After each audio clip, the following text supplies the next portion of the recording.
Assalamualaikum warahmatullahi wabarakatuh. Nama saya Dimas Fazal Muhammad dari MIPA 2 dan saya akan mempresentasikan tentang sistem informasi geografis.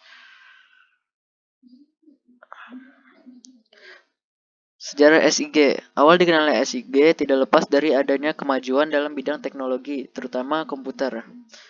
Selama Perang Dunia, kedua pemrosesan data mengalami kemajuan yang pesat, terutama untuk memenuhi kebutuhan militer dalam memprediksi trajektori balistik. Pada awal tahun 1960-an, perkembangan dalam ilmu komputer semakin pesat dan siap digunakan untuk bidang lain di luar militer. Para ahli meteorologi, geologi, dan geofisika mulai menggunakan komputer dalam pembuatan peta.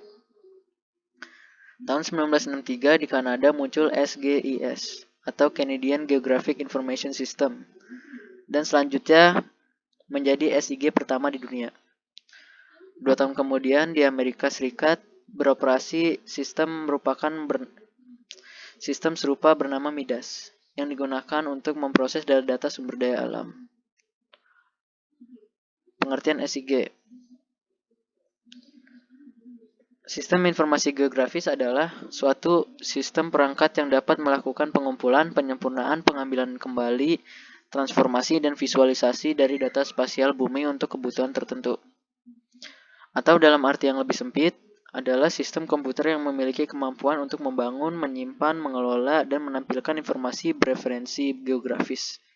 Misalnya data yang diidentifikasikan menurut lokasinya dalam sebuah database.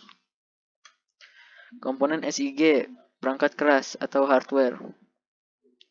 Perangkat keras SIG adalah perangkat-perangkat fisik yang merupakan bagian dari sistem komputer yang mendukung analisis geografi dan pemetaan.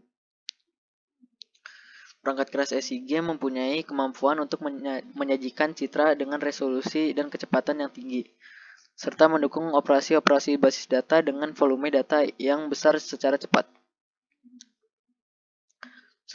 Perangkat lunak atau software. Perangkat lunak digunakan untuk melakukan proses menyimpan, menganalisis, memvisualisasikan data-data baik data spasial maupun non-spasial. Perangkat lunak yang harus terdapat dalam komponen software SIG adalah alat untuk memasukkan dan memanipulasi data SIG, Database Management System atau DBMS, alat-alat untuk menganalisis data, alat-alat untuk menampilkan data dan hasil analisis. Data spasial. Data spasial adalah gambaran nyata suatu wilayah yang terdapat di permukaan bumi. Umumnya dipresentasikan berupa grafik, peta, gambar, dan dengan format digital dan disimpan dalam bentuk koordinat X, Y, atau vektor, atau dalam bentuk image raster yang memiliki nilai tertentu. Data non-spasial. Data non-spasial adalah data berbentuk tabel, di mana tabel tersebut berisi informasi-informasi yang dimiliki oleh objek dalam data spasial. Data tersebut berbentuk data tabular yang saling terintegrasi dengan data spasial yang ada. Manusia merupakan inti elemen dari SIG karena manusia adalah perencana dan pengguna dari SIG. Pengguna SIG mempunyai tingkatan seperti pada sistem informasi lainnya. Dari tingkat spesialis teknis yang mendesain dan mengelola sistem, sampai pada pengguna yang menggunakan SIG untuk membantu pekerjaannya sehari-hari. Tahapan kerja SIG. 1. Masukkan data atau data input. Masukkan data dalam SIG adalah semua data spasial informasi geosfera yang dapat berwujud tabel, grafik, data digital, foto udara, peta, dan lain-lain. Informasi litosfera yang merupakan masukan dalam SIG tersebut meliputi informasi litosfera, pedosfera, hidrosfera, biosfera, antroposfera, dan atmosfera. 2. Pengolahan data.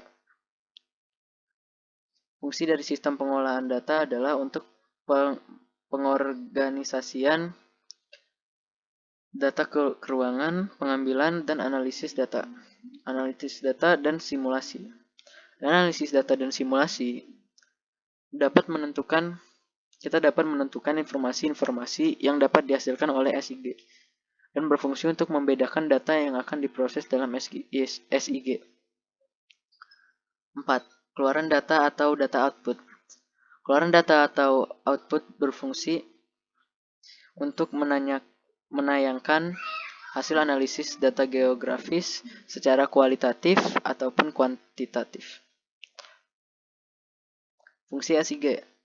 1. Melakukan sejumlah operasi perhitungan dapat dilakukan melalui SIG. Display, seperti layar peta, yaitu warna, ukuran, bentuk, dan lain-lain. 3. Kompilasi database non-spasial. 4. Overlay. 5. Buffering, membuat zona buffer radius objek pada jarak tertentu di sekitar atau sekelilingnya. 6. Memperbaiki atau memperbaharui data atau tayangan stabil. 7. Membuat hubungan-hubungan keruangan. 8. Membuat peta-peta tematik dan peta arahan yang berguna untuk perencanaan pembangunan wilayah. Saya, wassalamualaikum warahmatullahi wabarakatuh.